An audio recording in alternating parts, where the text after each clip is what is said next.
Press meet పెట్టడంలో ముఖ్య ఉద్దేశం ఏంటంటే, నా పేరు బెల్లంకొండ చిన్నయ్య, ఒటేర కమ్యూనిటీ మాజీ నెల్లూరు జిల్లా ఒటేర సంఘం అధ్యక్షుడిగా పనిచేశాను. బీసీ సంఘాలకి కన్వీనర్గా కూడా పనిచేశాను. రాష్ట్రంలో ఈనాడు కోశాధికారిగా ఉన్నాను. అఖిల భారత సంఘంలో కూడా ఉపాధ్యక్షుడిగా పనిచేస్తున్నాను. కానీ స్వతంత్రం వచ్చి 75 ఏళ్ళు దాటినా ఈనాటికి వడ్డెర కులంలో ఒకే ఒక వ్యక్తి బండారు ప్రసాదరావు ఖమ్మం జిల్లా మధిర నియోజకవర్గం నుంచి ఒక్కపారి ఎమ్మెల్యే అయ్యారు కాంగ్రెస్ పార్టీలో.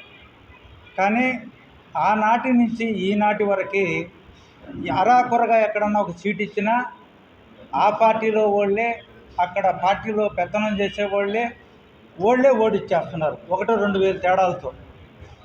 కానీ ఈనాడు ఈ ప్రధాన పార్టీలను మేమేం కోరుతున్నామంటే, మీలో పోటీ చేయగలిగే వ్యక్తులు ఎవరు, దానికి ఆర్థికంగా ఉండేవాళ్ళు మీ సంఘాల నుంచి ప్రతిపాదన చేయమని ఎప్పటి నుంచో చెప్తున్నారు.